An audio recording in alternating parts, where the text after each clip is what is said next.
Thank you. So we are now at the 10-minute mark. So welcome to this collaborative event between the Liu Institute Network for Africa and the Collective for Gender Plus in Research as part of our African Women's Leadership Series. We are joined today by three fantastic African women who are shifting the tech landscape in Africa, and we are excited to get started.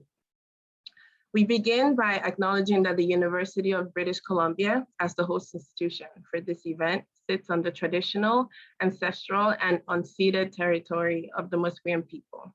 As we engage in celebratory and intellectual dialogue about African female leadership on the continent, I call on all attendees to reflect on the shared and continuing battles of Africans alongside indigenous nations against colonialism and for self-determination, to remind us that we each have different relationships to the land we live on and the struggles for justice that come with it, and to channel solidarity with the struggles of indigenous communities across Canada as their liberation is inextricably linked to Africa's. We recognize that this meeting, despite in a virtual space, means that all of you might currently be on different indigenous territories in Canada and abroad. And we welcome you to identify where you are located in the chat box at the bottom of your screens. To facilitate this, we invite you to take a moment and head to www.native-land.ca, which we posted for you in the chat box. Simply type the name of the city you're in and explore the territories, languages, and treaties relevant to the land on which you are situated. I should introduce myself. My name is Esther Ocheni. I am Nigerian and a professional in the development space. I work as a researcher at the Liu Institute of Asian Research, where I track China's political, military, and economic activities across Africa, and as a junior policy consultant at the United Nations Development Program. I became passionate about development due to the dissatisfaction about the average quality of life around me growing up in Nigeria, which influenced my current interest in economic policy, rural development, poverty research, and alleviation, which is also why I'm excited about this event, because not only is Africa's bustling tech sector a sign of our development, but having women-led, internationally acclaimed companies is telling of a powerful social shift in our institutions. About the Liu Institute Network for Africa and the Collective for Gender Plus in Research, LINA is a research-based network at UBC, branching out of the School of Public Policy and Global Affairs, emerging from the need for a platform to bring together stakeholders within research and policy institutions to address policy issues relevant to Africa. The Gender Plus Collective is situated within UBC's Office for Regional and International Community Engagement. This initiative works to promote a community for rich dialogue in which gender and other identity intersections, including but not limited to race, class, sexuality, and ability, are considered when conducting research. Today's installment of this series is titled Women Shifting the Technology Landscape in Africa, and provides a forum to discuss gender equity and the role of women in Africa's technology development agenda. The ongoing COVID-19 pandemic has exacerbated the digital divide on the continent, particularly in light of the swift and unequal transition to online modes of communication, learning, and information access.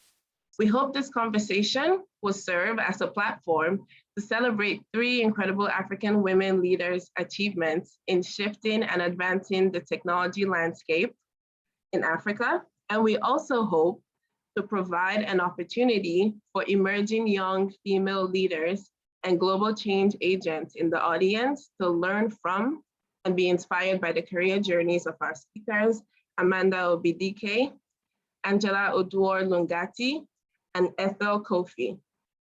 So thank you for making it through my monologue. I will spare you all and switch it up with some poetry. Please welcome Abena Green, a poet, writer, dancer, and the founder of Tambourine Studio, a storytelling and movement studio. She's a first-generation Canadian who grew up in Nova Scotia, but her poetry has been experienced in Ghana, Ethiopia, Rwanda, and several Canadian locales.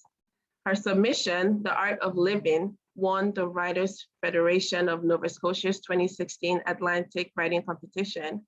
She's the author of The Way We Hold On, Pottersfield Press 2018, and Ode to the Unpraised, Pottersfield Press 2020. We integrated artistic expression into the series because we believe in the beauty and power of alternative modes of communication, such as storytelling, music, and dance, in teaching and relationship building beyond traditional classrooms and lecture styles. So this is entertainment, but a lot more. So over to you, Abena. Thank you so much for that introduction, Esther, and thank you once again for having me. This first poem I wrote is a tribute to somebody that I look up to very much. You'll hear her name once I start to read the poem.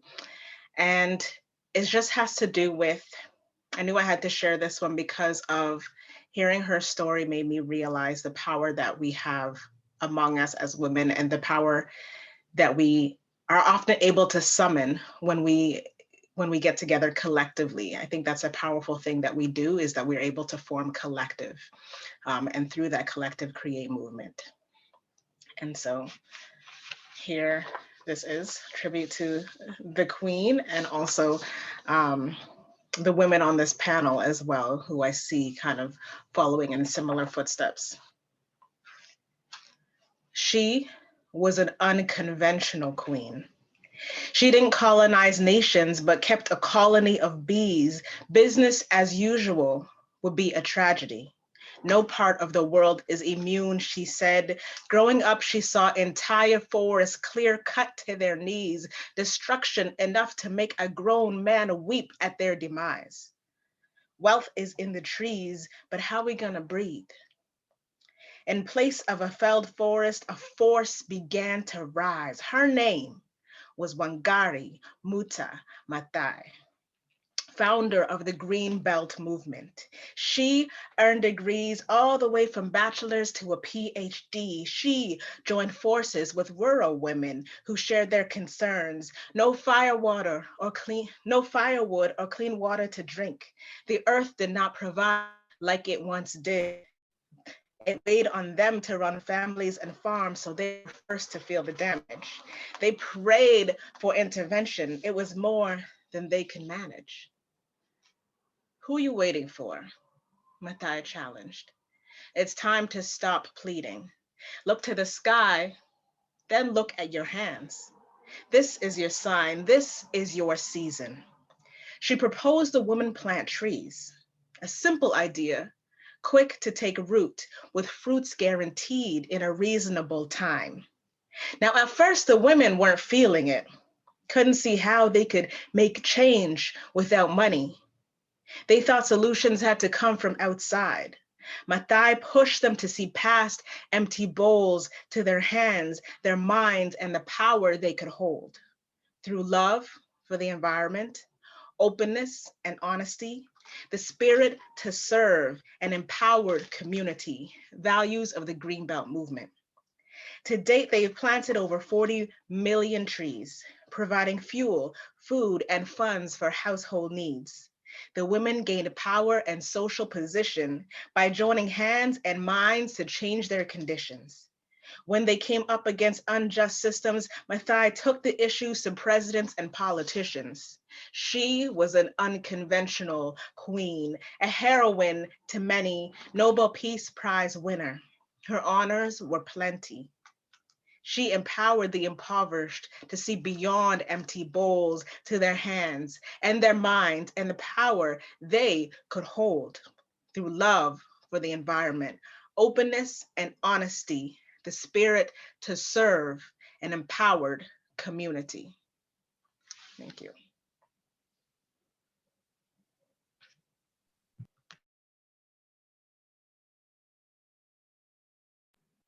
Thank you so much, Abena. That was beautiful, uplifting, and very fitting for our panelists who truly, like looking at their corporate missions for their companies, truly lead with love and empower people around them to the point that it is beyond their own countries and across the continent. So thank you so much for that. Please stay tuned, everyone. Abena closes the webinar as well with another poem for us in about an hour. So we're going to jump into ushering in our speakers to give us a little presentation. I will start with Angela. Angela Oduor Lungati is a technologist, community builder, and open source software advocate who is passionate about building and using appropriate technology tools to create an impact in the lives of marginalized groups. She currently serves as the executive director at Ushahidi, a global nonprofit technology company that helps communities collect and share information very quickly to amplify marginalized voices, inform decisions, and influence change. For the full bios, please look on our Eventbrite advertisement. But Angela, you have the floor. Thank you very much. I still have the chills from that poem by Abena. Thank you so very much. So just give me a second to share my screen really quickly and then begin. Hopefully you can see my screen now. Again, I think it's a pleasure to be here. It's quite an honor to have been invited, and I'm definitely looking forward to an engaging conversation on the technology landscape in Africa. As Esther has mentioned, my name is Angela Oduor Lungati. I like to call myself Angie. I'm based out of Nairobi, Kenya. And over the past decade of my career, I've gained experience in software development, global community management, as well as nonprofit organizational management. And I serve as the executive director of Ushahidi, which is a global nonprofit technology company that has roots in Kenya. So a little bit about Ushahidi. We build integrated tools and services to empower people to generate solutions and mobilize their communities for good. Our flagship crowdsourcing product, the Ushahidi platform, is used by individuals, NGOs, nonprofits, and enterprises to rapidly gather, analyze, and act on data to strengthen communities and help people thrive. The platform enables efficient data collection via different streams, namely SMS, email, Twitter, smartphone applications, and the web, and management that helps you understand exactly what's happening on the ground with a near real-time feed of data for you to be able to visualize events as they unfold and effectively respond. But let me take a step back and give you some background into my own journey into technology. Now, my journey began while I was very young. That is a snapshot of me and my parents during their graduation. And basically, I come from a family with a very heavy engineering background. Both of them are engineers. So I think I always knew from a very young age that I wanted to take up an engineering related career. My dad sparked my interest in tech. He would let me tinker on his work laptop occasionally at a young age whenever he'd come with it. And I guess as many would say, it's that's where it all began. So I decided to take up computer science and enrolled at Strathmore University in Nairobi, Kenya, where I eventually graduated in 2011 with a bachelor's degree in business information technology. Now, it was during my time as an undergrad at Strathmore that I was exposed to the budding Kenyan tech ecosystem. I became a member of the iHub, which is Nairobi's innovation hub, after its launch in 2010. I guess you could say that this was the beginning of what then ended up shaping my career in technology, because I met a fantastic group of women working in the then male-dominated tech industry in Kenya. I think we've kind of struck that balance a little bit, but it was much worse at the beginning. Now, with this amazing group of women, we went on to co-found Akira Chicks, challenging the status quo by encouraging and facilitating more women to take up careers in tech, because we recognize the barriers behind that uptake, be they informational barriers, not knowing what exists in the field, educational barriers, having limited skills, training, or appropriate mentorship, not even knowing who else is working in the field, psychological barriers, things like just not having an interest because you don't know. And the one that most of us tend to know as well is the social cultural barriers, which is a lack of time based on your responsibilities, or parental and peer discouragement. And those were all issues that we wanted to fix. So we began. Now, that's a vision that has continued to be championed by Linda Kamau and Marie Githinji, who have continued to lead and scale Akirachick's impact across East African borders with programs geared towards training, outreach, and mentorship of young women. If you want to know more, just go to akirachicks.com. They're doing amazing work. Now, beyond meeting these amazing women, I also got to meet and interact with individuals who are building technology and using it to solve everyday problems in our community. And so I began to volunteer with Ushahidi during the 2010 constitutional referendum, before joining the team as a software developer in 2011. Now, I've worked at Ushahidi for over a decade now, in various roles. At first, I was that person in front of the black screen building the features that many worldwide needed to leverage to fight for social justice. I defied the stereotypes that are associated with being a software engineer and always found myself engaging with the people that I was building for.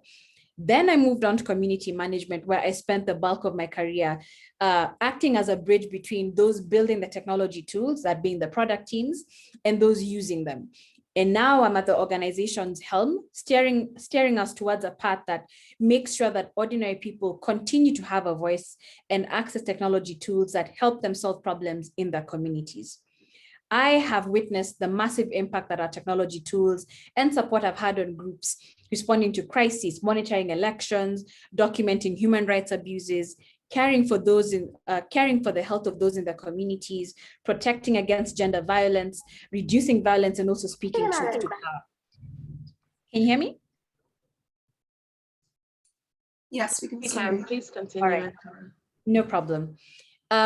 Since Ushahidi's inception in 2008, Ushahidi has grown to be used over 200,000 times in more than 160 countries.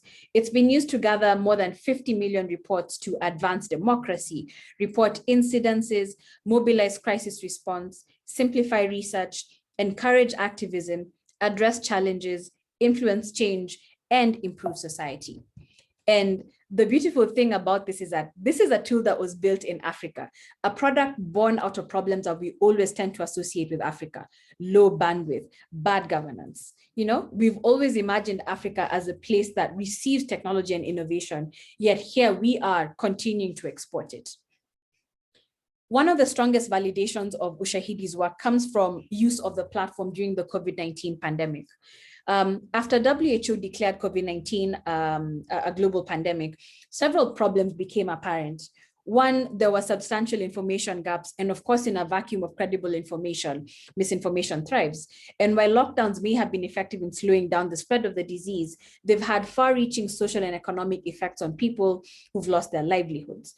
And most of all, thirdly, governments have had limited capacity to respond. So local communities have sprung into action. Since March of last year, Ushahidi's open source crowdsourcing platform has been deployed over 1,900 times in more than 140 countries by grassroots organizations and community actors. They've sought to understand the pervasive impact of COVID-19, create visibility into where to access critical resources and services, fill information gaps for official response, hold governments accountable for any shortcomings in responding to the pandemic.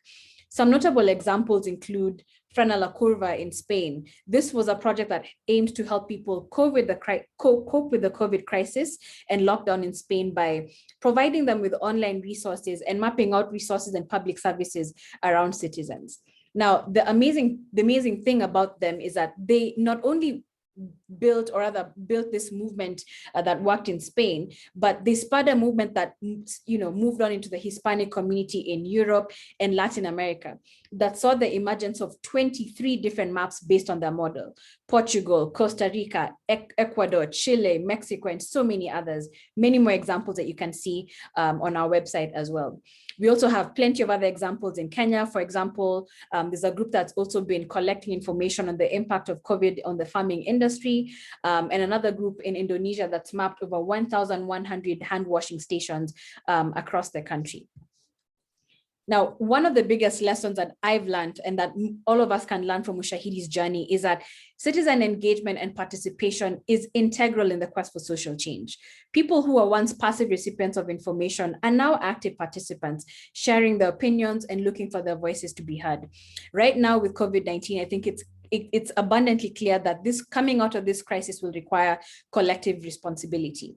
And this kind of collaborative action thrives within open systems. And this is why we as Ushahidi are committed to ensuring that we're lowering the barriers of access to our technology, be it the cost, ease of use, language, or understanding how to leverage those tools. Overall, in all the work we're doing, our primary goal is to ensure that ordinary citizens are included and influence the decision-making process in matters that affect them. I like to think of how all of this plays out using the analogy of a farm and how we get produce from it. The data that we collect and map are like seeds on a farm. They're an essential ingredient in producing output for our farms. Platforms like Ushahidi are fertile land because they make the data accessible and ingestible. However, without farmers to till the ground, you will not yield any produce. And so it's a call to make sure that local communities are included in the decision-making process, because they are the ones directly affected and will better understand the kinds of solutions that will work for their context. I'm proud of the role that we are playing in raising the voices of the vulnerable and look forward to continued work in shifting the status quo. Thank you all so much for your time and patience. I hope that that has been useful, and I'm looking forward to the ensuing conversation after this. Angela, that was super informative. Thank you so much. And I really love the analogy about seed, land, and farmers. And I definitely see how it fits perfectly in making the information about how Ushahidi works digestible. And I couldn't help but notice just how extremely relevant Ushahidi is in the context of the pandemic, the struggle for good data, the struggle for quick and effective policies, and in disseminating these policies to people. So I'm extremely grateful to know that you exist, Ushahidi exists, and what it does, not only on our continent, but abroad as well. So this is wonderful and remarkable. You're welcome, Angie. I would like to welcome Amanda Obidike next. She's a multi-award winning social innovator, technologist, and data scientist. She's the executive director of STEMi Makers Africa. In this role, she provides leadership, strategy management, and oversees the design and implementation of sustainable community projects and STEM education across 19 sub-Saharan African countries, addressing themes including but not limited to social innovation, youth development, entrepreneurship, and reform in the education curriculum. You have the floor, Amanda.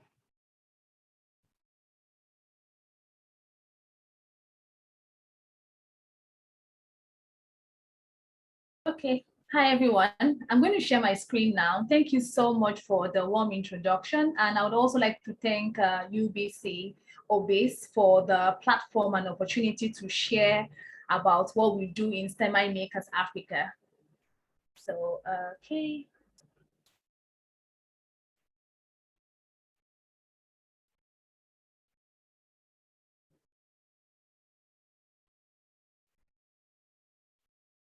Okay, so just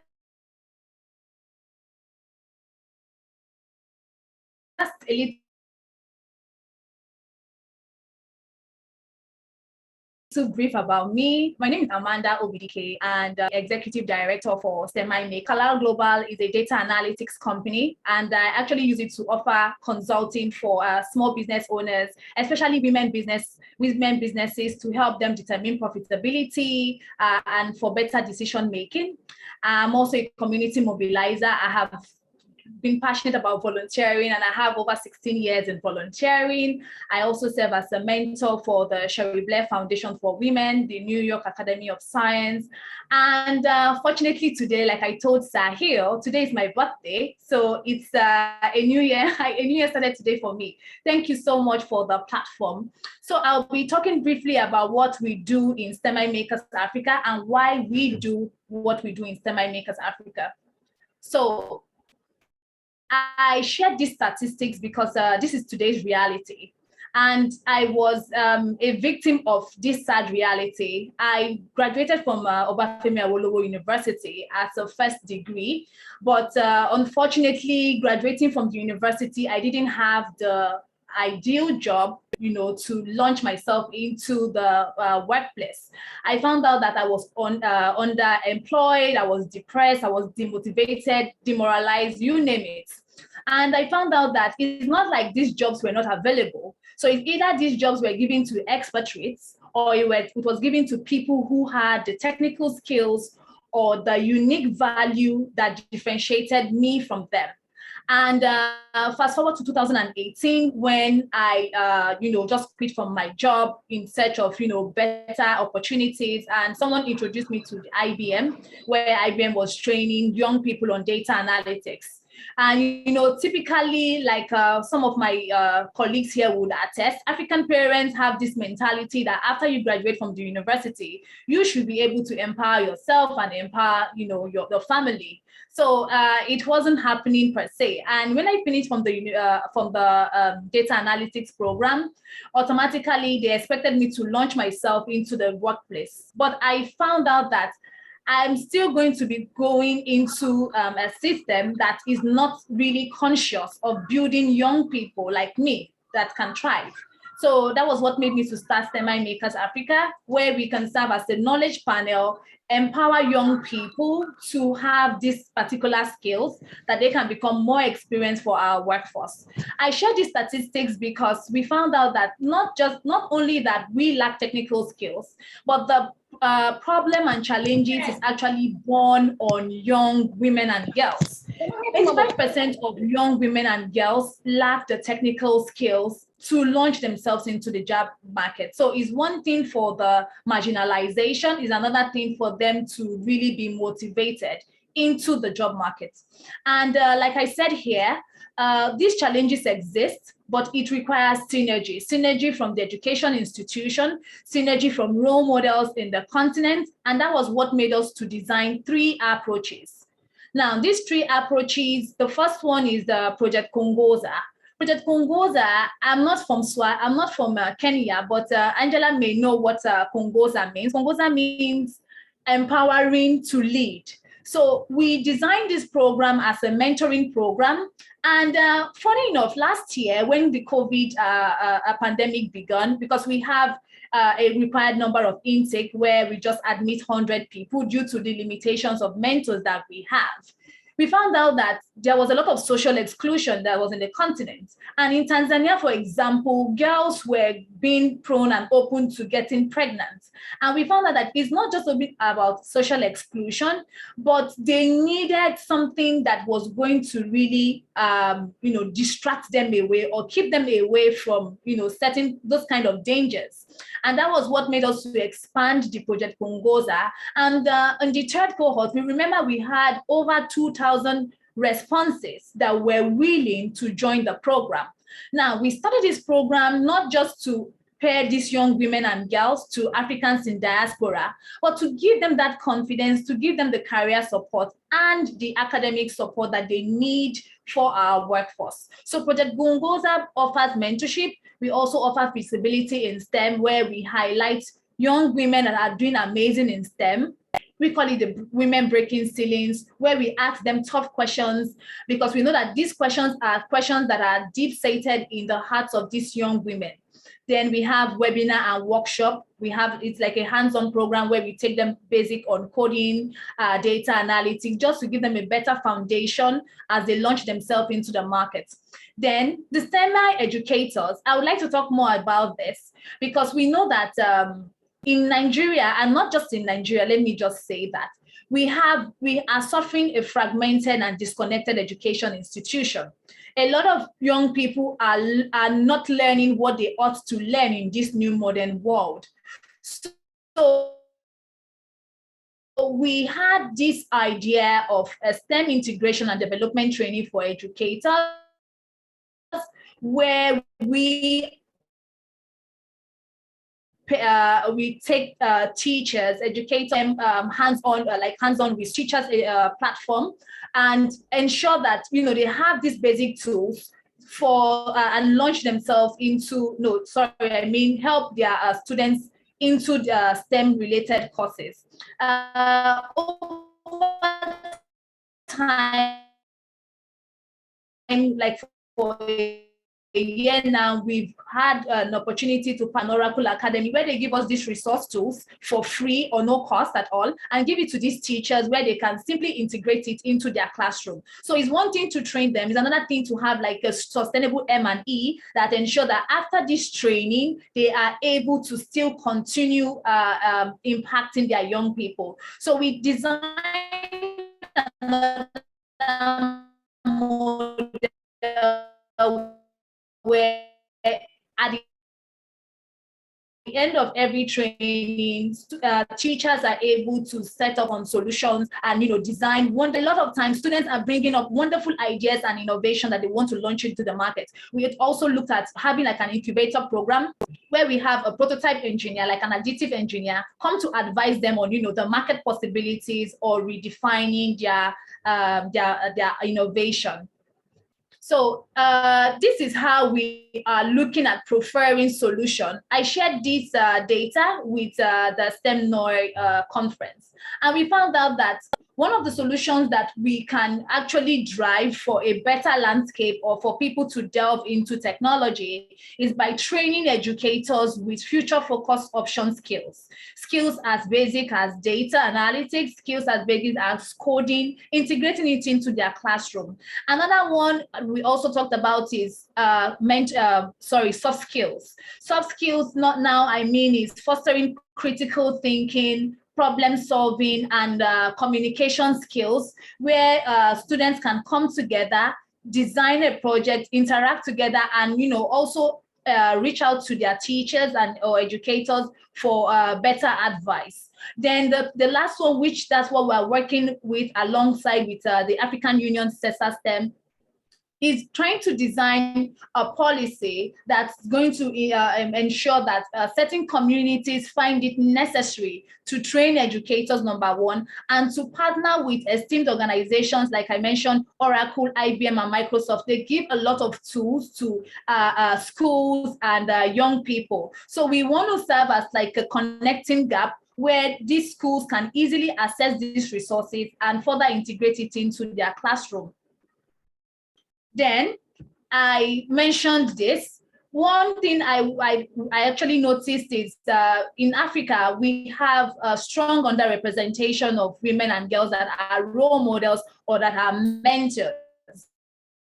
That was one of the issues that we had, finding out mentors. We found out that there were very, very little mentors, which made us to start reaching out to, foreigners to, prefer this solution and, come on board and mentor these young women and girls. So I use this model where I said is pass it on. So raising role models. So we should not be feeling that, okay, we are not worthy to train or to impact on these girls. It's about sharing our story to inspire them. Then, like I mentioned, the educator training and development, and modifying organization ethics. Then these three key ways are also things that we can use to support outcome in technology: creativity, breadth, experience. Let me just quickly share a little example or case life that happened recently. A friend reached out to me and she said that she needed it's an organization that was going to give an internship opportunity to someone living with cerebral palsy.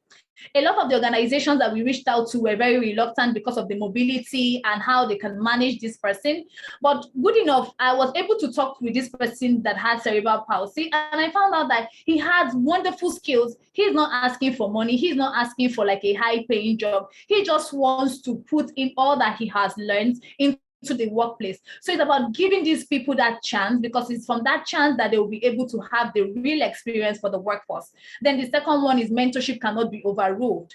Mentorship is what we actually need to start sensitizing young people to be conscious of, embracing this technology space, because we know that technology is broad and technology has come to stay. So it's about preparing these young minds, giving them the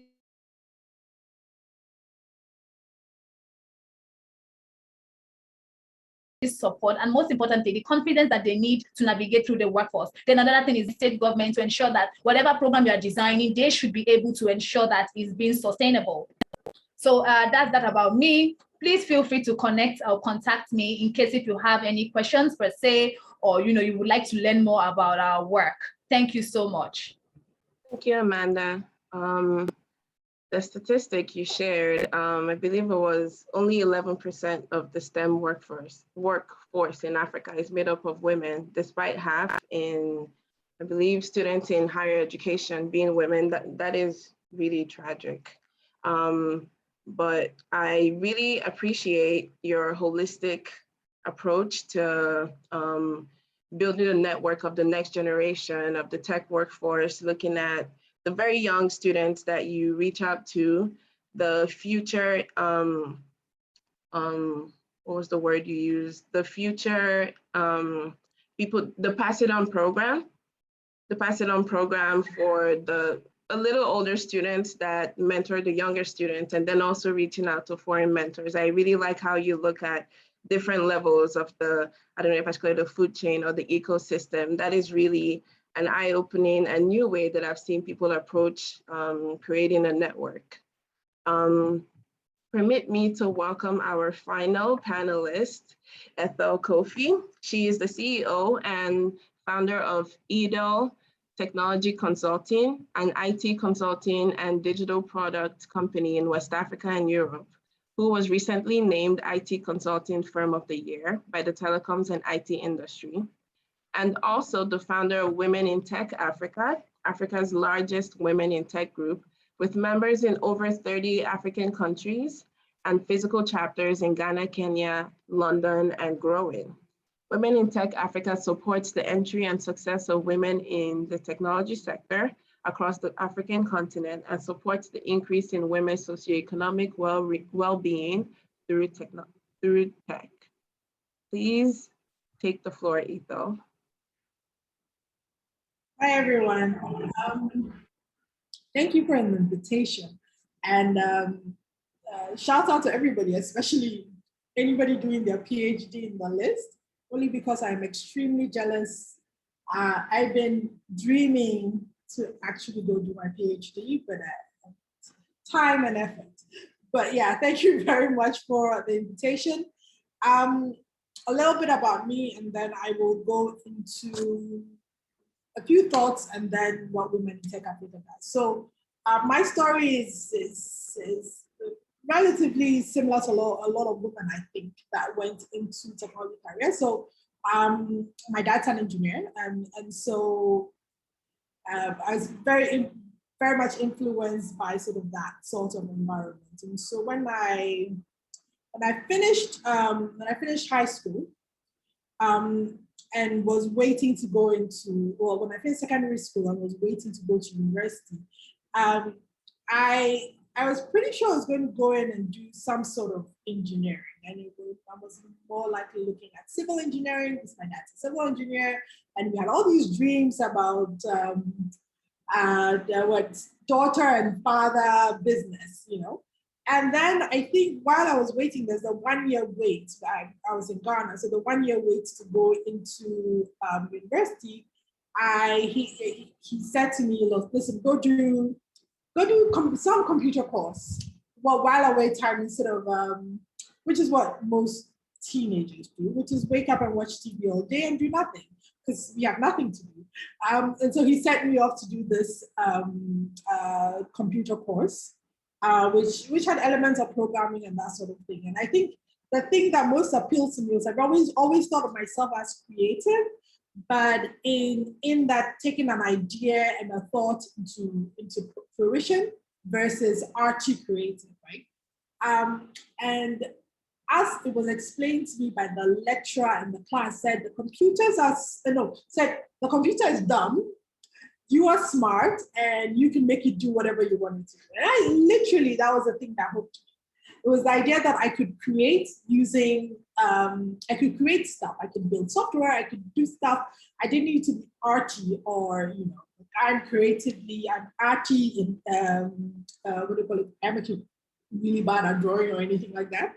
But I genuinely believe that I was creative. And so that led to this journey of then changing my mind about going to do a civil engineering degree, and then I'm doing a computer science degree, and then moving to the UK to then do a master's in distributed systems. And then after a couple of years, I decided I did want to start a business because again, I'm from an entrepreneurial family, but I didn't, there's a thing about psychological safety, and I didn't feel psychologically safe doing it in the UK. It just made sense for me to come home and be in a place where with family to start a business. And so I moved back to Ghana, and then we started EDEL Technology Consulting, and that's another story for another day. And then part of that, while I lived in London, I was part of a group called the London Girl Geeks. And I absolutely loved just what happened there, and the conversations and the connections that I made with the London Girl Geeks. And so when I came back to Ghana, I needed to have the community and the network. And so we started Women in Tech Africa it literally started with an email to 5 women that I knew that were in tech. And I said, hey, listen, I'll bring drinks, I'll have a place, and y'all can come hang out. And 70 women showed up. So there was clearly a need. And it was amazing because at the time, the head of Google Ghana was, Estelle was a woman, the head of Microsoft in Ghana was a woman, and she came with her team, and then Estelle came with her team, and they all came with their teams, and it just gave us so much credibility. And so we went from 70 women in Ghana to 5,000 women in 30 African countries. Long story in between, but and I'll speak a little more about Women in Tech Africa, but I did want to, these are the things I really did want to talk about. In terms of the countries that are winning or are setting themselves up for winning in the technology space in Africa, are countries that are, from a policy perspective, are doing deliberate things, taking deliberate steps around broadband affordability and access. So it's important, if you look at, if you look up and down sort of the list of affordability of internet, there's a direct correlation with sort of use of internet and the growth of digital skills. And all countries in Africa need to start to think about how you begin to have policy that directly plans around how to increase broadband access for everyone involved, but also to make it affordable and usable for all people involved. And that includes women and includes the sort of the urban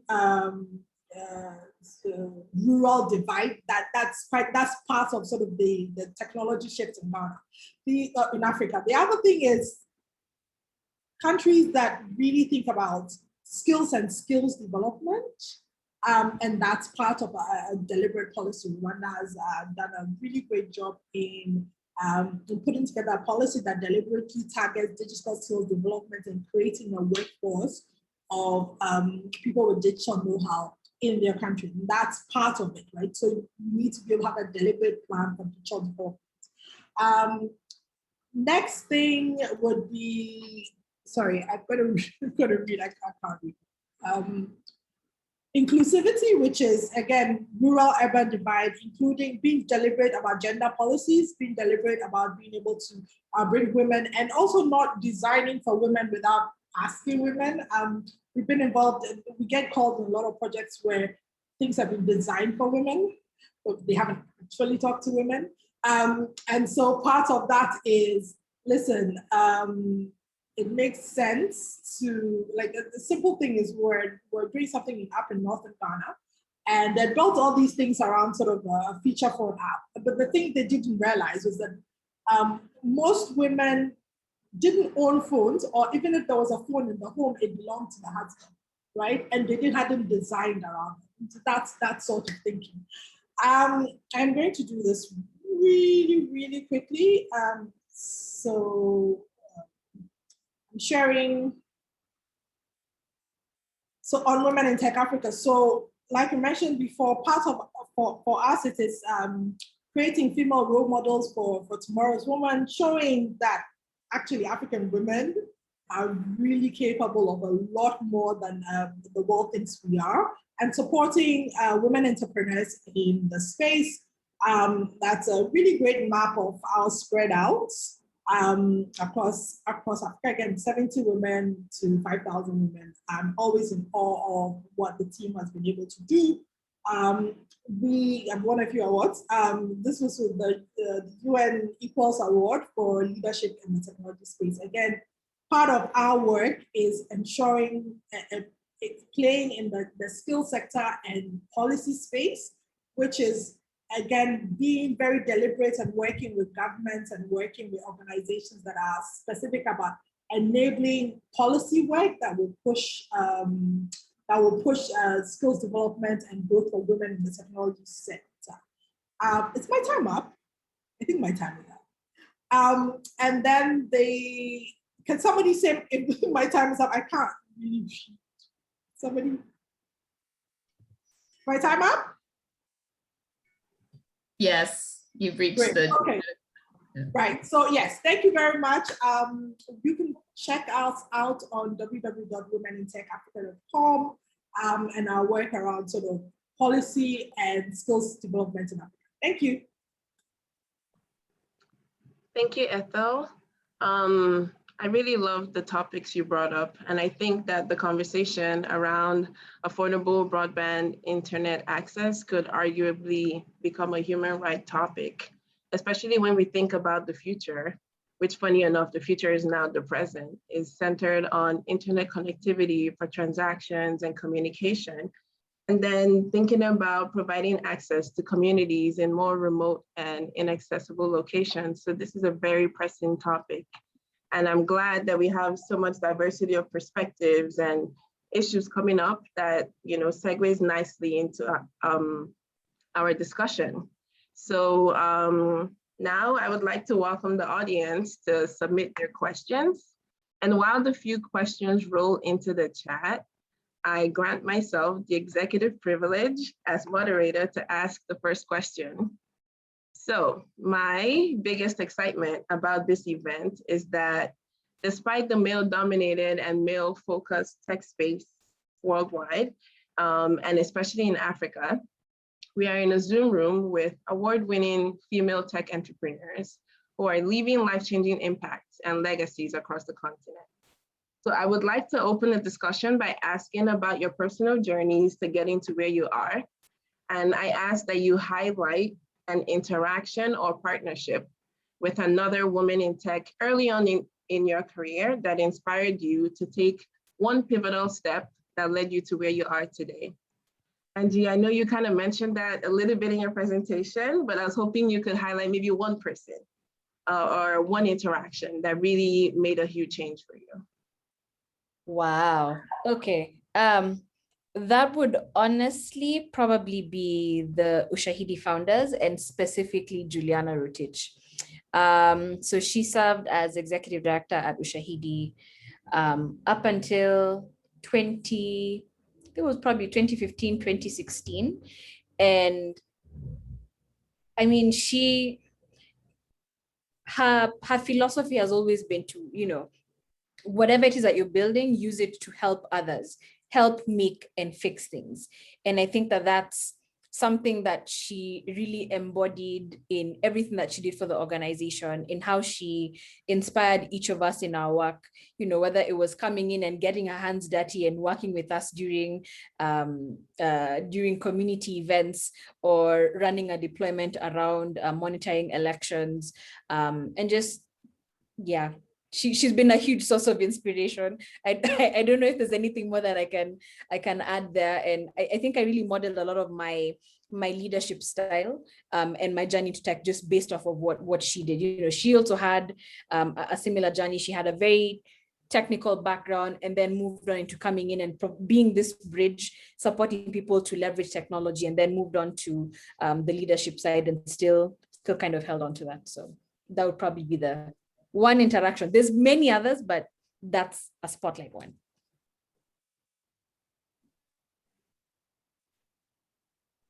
Ethel, did you unmute to go next? Sure. Well, yeah, I suppose there are lots of interactions on the way, on the journey. The person that does stand out quite a bit and I speak about often is Estella Profesora. She used to be country manager for Google Ghana. She's now West African regional head for C-Squared, which is a Google company that works on broadband access issues. She's been, when we call somebody a supporter in the rooms where you are not, she's mentioned my names in rooms where I was not in. She would gladly open doors and invite us into places that even as as I was on my journey, I wasn't there yet. She would drag me along. So I'm always excited for women like that have always held my hand and given me a leg up, and hopefully that I'm doing the same for a few women in at least in my space. Thank you for that answer. Amanda, would you like to spotlight or mention a woman that inspired your journey to where you are today?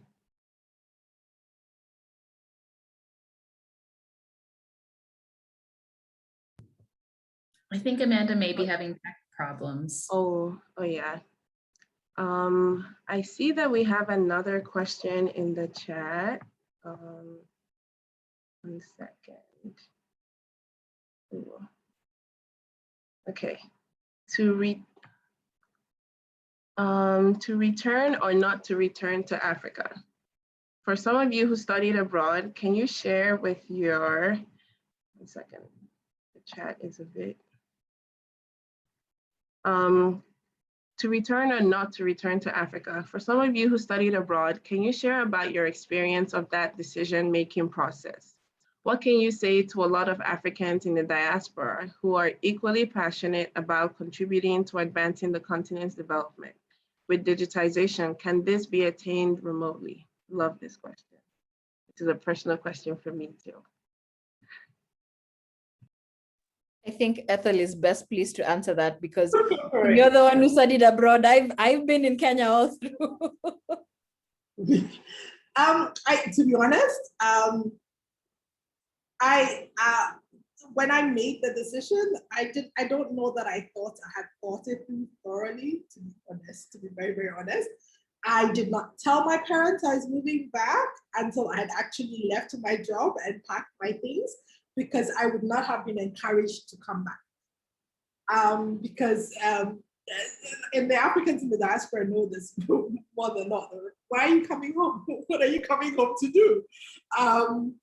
And which is why I did it in a way where I was like, well, I'd already burned bridges. I've already told my landlady I'm moving. Like I have to come home now. I think part of it was, like I alluded before, part of it was the decision was I wanted to start my own business. I'm from a family of entrepreneurs, so it was important to me to at least try and start my own business. But I knew that I needed some sort of, it was a risk I was taking, but I needed my life to be stable in other ways, right? Which meant that I didn't like the idea of being broke in the UK. I could be broke in Ghana. I could go to my parents' house and get food to eat. You know what I mean? And so it was very much about the psychological safety of being around people who loved me and cared about me, and in that cocoon while I took this big risk. And so that's what really fed into the sort of decision to move. And I speak to a lot of people who do this now, and it's really, at the end of the day, it's really a risk. And sometimes people can de-risk it, by creating for yourself a brand and a personal role that enables you to come and test it out and go if it doesn't work. You know what I mean? So, you could take a sabbatical from your work, on paid sabbatical for a year, and come and see how you feel. I always say that the people that I talk to about coming back, I knew to them on social media for about 2 years because they complained for the first 2 years, right? Because nothing works. That's fine. It's just like if you push through the first 3 years, you'll end up staying. Maybe I can try tackle the last part of the question, which was basically, can this be attained remotely? Like, I honestly think that yes. I mean, there's things that Ethel mentioned in her talk. The idea of holding somebody's hand and passing it on and just trying to open up those opportunities for others. And those are things that you can do from wherever you are. Spending a bit of your time and mentoring someone back home is something that you can easily do. Things like providing or facilitating opportunities for others to then, whether it's study abroad or find jobs, remote jobs that you know of, because there's plenty of opportunities, whether it's in terms of funding for the organizations or networks that you can open up that can be done without there needing to be a physical presence. So I do think that those are things that can be done remotely. I know that there's plenty of people who are still in the diaspora who play a really big role in the development that's happening within the continent. So don't feel like because you're in that particular physical space that you don't have a say or have any opportunities to actually contribute. So the next question from Nabila, thank you for your question, is, do you see an awakening and/or a shift in priorities and mindsets towards the role of tech and the experience of women due to the pandemic? And I would like to pass this question on to Amanda first. And also, Amanda, thanks for pushing through your tech issues to be with us. I'm putting this question to you first because you recently shared a LinkedIn post about how traditional teaching methods are becoming outdated. So if you'd like to respond first, please go ahead. Yeah, sorry, I didn't get your question. If you could help me to say it again. Of course. The question is, do you see a shift in priorities and mindsets towards the role of tech and the experiences of women due to the pandemic?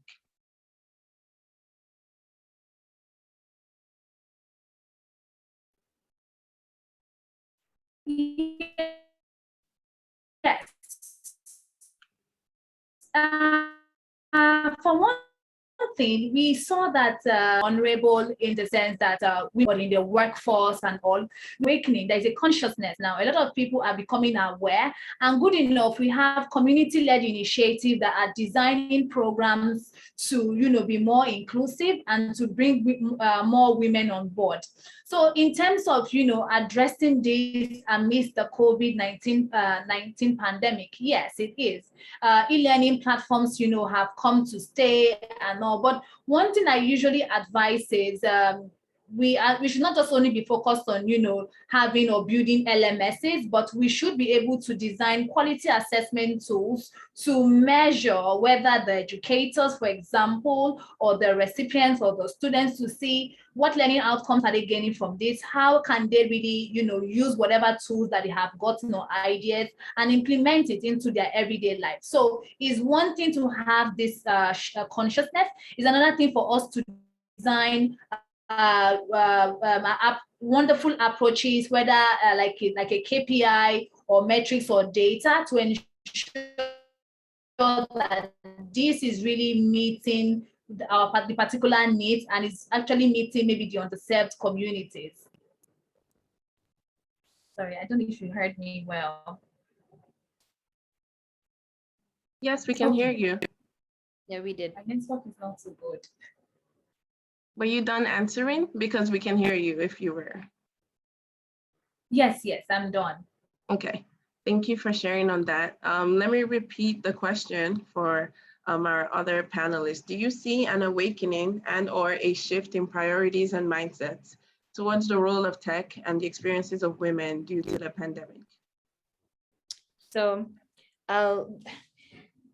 My answer is in two parts. So I'll split the shift in priorities and mindsets towards tech and then the experiences of women as a separate thing, because I think it's true for one and maybe not so much for the other.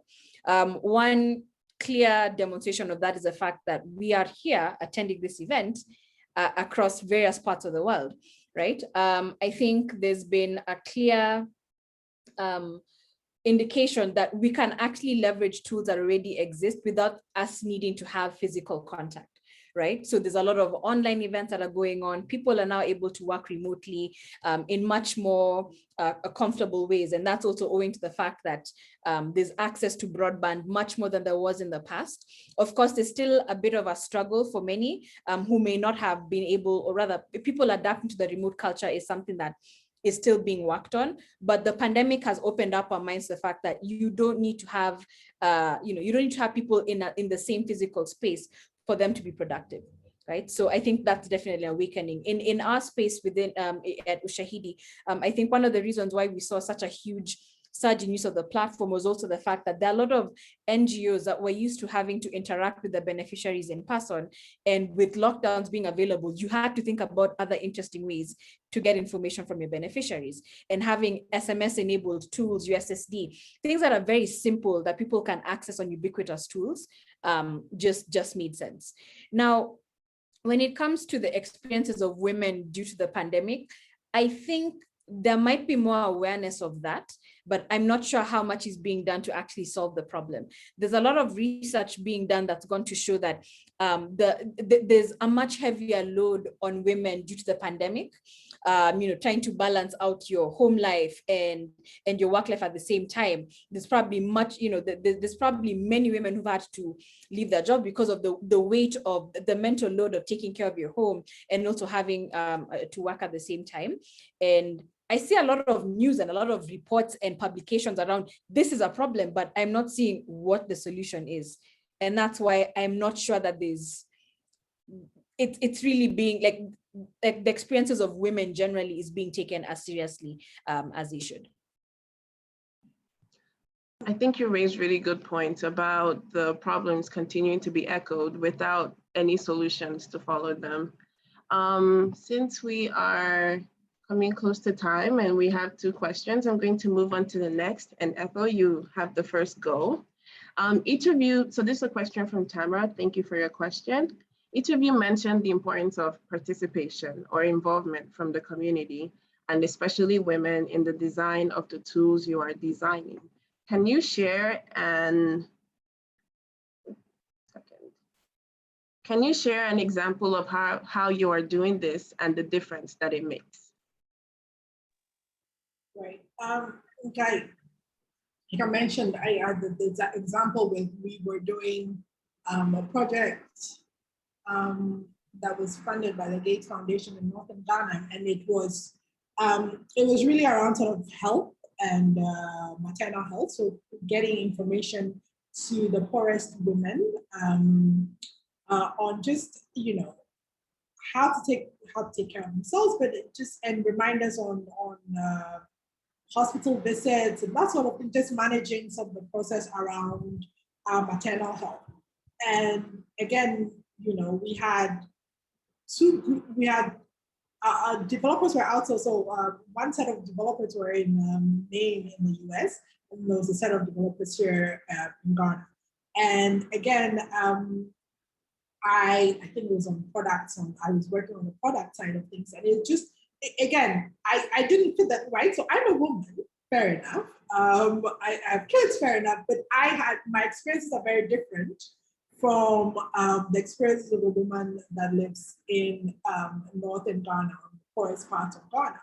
And so it was helpful to have to go, and we did some designs here and some preliminary designs, but when we went and actually collided with the people that were actually going to use the system, we had to rethink a lot of assumptions we make, and it also goes into the design of skill development projects across the globe. Right? We do quite a bit of it. It has to go into that because a lot of digital literacy programs don't take into consideration the cultural norms of areas, and sometimes honestly, it's not your fight to fix the cultural norm. It is maybe to just work around it and provide a product that provides the women access that they need. And so yes, this is a big thing. This is unfortunately is not a thing that's done as much, but we keep pushing, and I had to justify it. So I think I was talking to somebody from the Tony Blair Institute, and they didn't quite understand why I needed sort of the gender lens in product design. And I just said, listen, here are examples, right? There are examples all over the world where you'll see that if you do not talk to the people that you are designing for, you'll end up with products that don't make sense and that don't help. I don't know that I answered the question. I got the question halfway. Yeah. I think you did.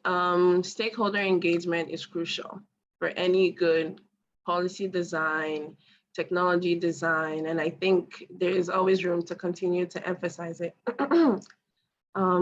Would anyone else like a go at that question?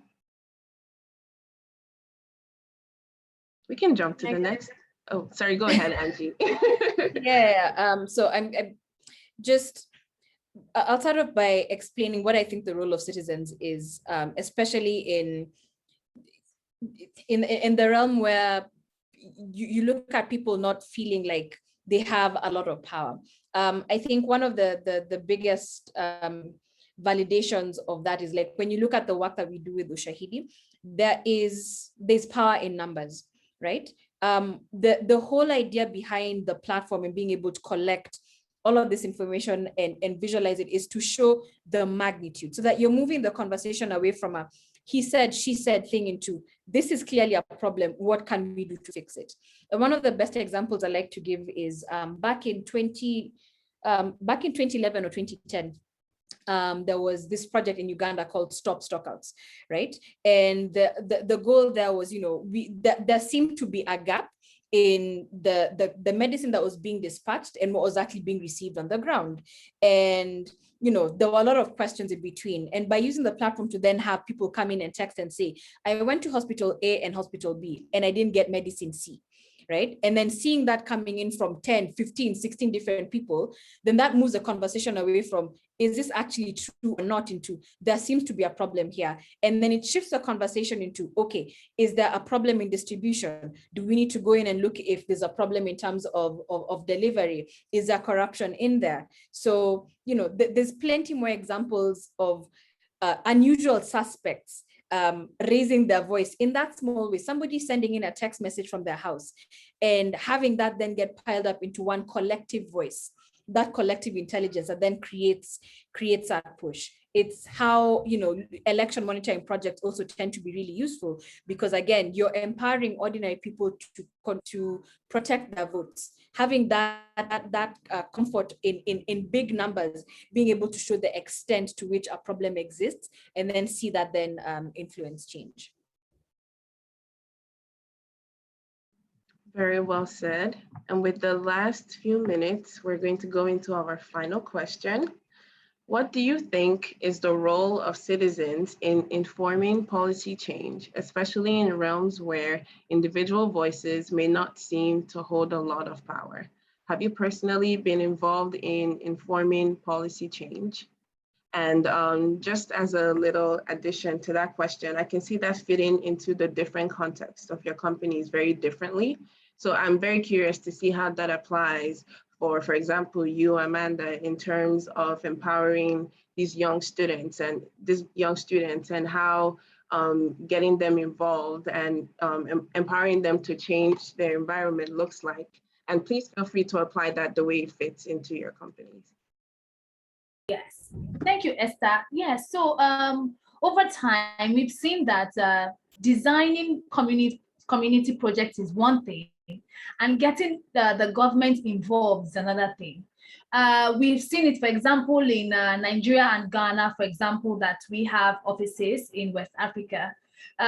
We've seen that, if we've designed these projects for one thing, the government loves it and they would like to implement it. Now, one key thing that we have seen work is getting them involved, communities. We always let them know the importance of doing this project, one, and why it should be sustainable. Because if we finish the project, who continues to run it? So we are just like the piloters, and it has been favorable. I'll give you an example of what we carried out in northern Nigeria. For example, where there has been a lot of girl child marginalization. Girls are not allowed to go to school or advance in their studies. We had this data with SUBEB, that's the State Education Board, like basic education, and we showed them this data, showed them the gap, the need of ensuring that these girls are connected to the education system, and they found out that sadly 1 in 3 girls only go to secondary school. The rest just finish from primary school, and the next thing is getting married or starting their business. We had to liaise with this local education board to see that they encourage them from the primary school level, and whether not just only in education, but in vocational studies, technical skills, etc. Can you hear me? Yes, you're coming up clearly. Okay, sorry. I'm seeing everybody is frozen, so I was thinking my network is actually distorted anyway. So this was like a clear example. We showed them the data, we showed them the gap, and when they saw it, it's not like we falsified it or we just manipulated it. They saw that this was real, and if they don't come in or step in, that a damage is going to be done. Then the second one is how we work with the African Union and try to design policies to encourage countries and communities to train educators. Now, we have seen that work very well in Kenya and in Uganda, for example. We give them, it's about coming to an agreement where we say we are connecting these schools to esteemed organizations who can give them these resource tools, who can give them this platform, who can give them this visibility. And you find out that a lot of communities are in because they don't have anything to lose. Because when we see how emerging countries like Japan or Singapore is doing amazing, it typically a country will want to ensure that their citizens align or work in that pathway. So we have seen it play over time. The most important thing is about getting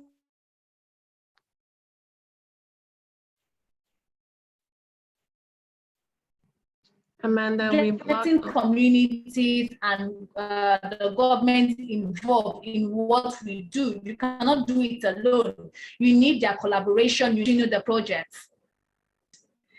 Did you get me? Yes, we did. Thank you, Amanda. Okay. I'm sorry. Yes. No, it's okay. Don't apologize. We all struggle with the text sometimes. Angela, can I welcome you to comment next as a community builder and an advocate for open source data? What do you think is the role of individuals in how can we convert our individual voices into power? And have you been in a situation where you've personally informed policy change? Yeah, I think it's very similar to the answer that I gave before. I think one of the things to recognize is that truly, I mean, it might sound cliche, but the power really does lie within us. But I think there's also an onus to people who are running some of these projects, or for our leaders to also demonstrate how our voices have power. The key to behavioral change lies in feedback loops. When I share a text message saying there's a problem in my community or there's a pothole down the street and that gets fixed, I will be inspired to go tell my friend, hey, I sent a text message and the problem in my street got fixed. And that ends up creating a ripple effect, right? And so while I recognize the need for us to also take charge of our futures and become a bit more bold in sharing our voices, there's a lot that also needs to be done to create a safe space for you to raise your voice, but then also demonstrate how sharing your voice or raising your voice will then create that change. And that unfortunately is a responsibility that we lie on the leaders and the decision makers in being able to demonstrate that, because we know of several cases where we know we have all of these platforms for self-expression. People talk, but you get disillusioned when you share and you don't see what exactly is happening. So that would be my take on that. Regarding a place or rather an instance where I've personally been involved in informing policy change, I think one of the best examples I can use is one related to Ushahidi, unfortunately, which is the election monitoring project. As I mentioned before, I think that was my very first interaction with Ushahidi. For those of you who might not know, Ushahidi was born out of the post-election violence that broke out in Kenya in 2008. And so it's always been like this, it's such a big personal push for all of us to make sure that what happened that many years ago doesn't happen again. And so every time we have an election coming up, then we deploy our platform. We get involved in training people on how to process the incoming data, and then spend hours on end to actually make sure that we are linking people who need help at that point. And that tends to involve setting up those partnerships beforehand with people like the Red Cross, working with government or working with security forces, just so that you can see how somebody will send in a text message about a security incident. You're then able to triage it and send it to someone. And I've been involved in 3 of those projects. And it's been powerful to see the number of people who are able to share information, and see how you sitting in front of your desk in a situation room has helped somebody in Mombasa or somebody in Molo who might have been at risk then get the help that they need. So that would be one of my powerful examples. Thank you. That's a truly powerful instance. And Ethel, would you mind super quickly, since we have just 1 minute, talk about how the creation of the sisterhood or network of African women in the tech space through Women in Tech Africa has perhaps influenced policy change in a country, or just pushed for a different mindset, at least with regards to. Right. Let me look. So I've been involved, and Women in Tech have been involved twice with the redesign of Ghana's ICT policy. And then I'm currently the chairperson of the board that advises the the Ministry of Education section that looks at technical universities and vocational institutions on ICT education. So I suppose policy in these 3 roles, defining and pushing policy is sort of part of the job. But what has been, I think, amazing for our work with Women in Tech in helping define policy, or at least helping push policy, is being the voice in the room that is willing to push the agenda. For us, the agenda is women and the digital divide and the gender lens. And so I've been in a conversation I talked myself hoarse for 2 hours because Ghana's ICT policy needed to have a gender lens section in it, and it didn't have it, and they didn't understand why I didn't have it. And I spoke until I think they just got tired of hearing me talk. And that happened. So that's part of it for us on our side, is mobilizing the voices and having a seat at the table to be able to tell the decision makers what needs to be done to push the technology agenda and at least bridge the digital divide across Africa. Thank you so much. I would like to call on Abena once again to please, wrap us up with some beautiful words from her closing poetry.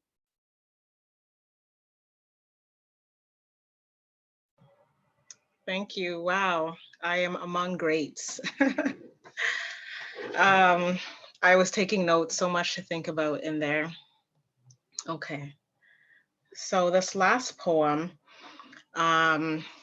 is longer than the first, and it started with me thinking about the theme of this event, and also about how last year I went to Ghana, and I made it just before the borders closed. And that was the greatest thing that happened. I was there for about 5 months longer than planned, but really expanded my social network and my circles of people to see young people who had returned to Ghana and were running businesses, and just really inspired me. So this poem is coming from that, and then other thoughts that came. Okay. When the world began to end, I landed on the continent just in time for my eyes to be reopened. So many young she's thriving as businesswomen. One offering yoga via video. With a simple transfer through Momo, you could join in, stretch your body along with mindset. Here were young women serving Boss Babe from their phones and laptops. Can't believe how many bags I bought from Instagram shops I never even knew existed. Ice cream and accessories coming to my doorstep. Instant service, confirmed through Messenger. Pay before the package arrives, tip the man on the motorbike. Black girls owning beach houses, living their best lives, making literal waves, showing off views and good times, promotion of vibes for all to see. Funny how some still equate this place with lions and baobab trees, but this really is Wakanda, hidden by propaganda, safari fetishes, and poverty pornography. Let them see what they want. Question is, how do we see ourselves? Some of us got lost in colonial mentality, but what stories are we going to write and retell? We, the pyramid builders, original innovators, we must remember and invest in our own clever. Digitize priority services so that even the poor can live to their birthright potential, benefiting all. It's not new that we sit atop this gold mine of innovation, if only we have the courage to try and to follow through. Let's talk about TASA for a minute, a practice from Niger and Burkina Faso, a conservation method for water and soil. See, where the soil is hard as a rock, the farmers dig, planting pits in a grid-like order. Adapted today to dig deeper and wider, they add manure to the bottom. See how the pits hold water for long stretches in the dry season. Watch these crops survive the drought. Shorter wait times and increased yields from 0 to 300 per hectare in a year. Celebrate, celebrate, celebrate our progress brought forth from the past. Sometimes innovation is remembering what we used to do and doing it better, using science to scale up, not necessarily an enemy of tradition. The power lies with those with the vision. Let's expand on what we know. Healthy collaboration, not idolizing European models. Where are our standards? How are we gonna set them and stick to them? Can we commit to measuring 9 times and cutting once? Can we strive for excellence? Can we throw some respect on our names, put those names on the government contracts? When the world was ending that time, I saw how from banking to poetry, from fitness to conferences, art classes in the dining room for my kids, we were quick, we were ready. I taught poetry from my phone, did Instagram live interviews from my bedroom in Accra. I taught Canadian youth how to write personal narratives over Zoom. I helped students in China improve their essays for virtual school. This is how we traveled, left our homes, how those of us with the privilege adapted our livelihoods. Now online for more than dopamine hits. Now we had to run businesses in this possible apocalypse. Now, let's make it accessible for the masses, or at least those who need it. And let's continue to make it our own, like Angela Lungati of Ushahidi, collecting real-time data, making available for ordinary people to address community issues. Like Amanda Obidike of STEMi, discouraged after graduating, upgraded herself, then gathered young girls, swerving them from young pregnancy, mentoring them and teaching them coding and communication. Like Ethel Cofie of Women in Tech Africa, turned a team of 70 to 5,000 who pushes policy that targets skill development. keeping in mind inclusivity, keeping in mind women's context. Can't wait to see what they all do next, but I'm still applauding what they're doing right now. And as we reach for the sky, remember the value of seeing the stars at night. Astrologically literate ancestors use them to navigate life. And as we light up the heavens, remember the value of a tree. Original technology, because then we can fly and still have a landing place and fruit to eat.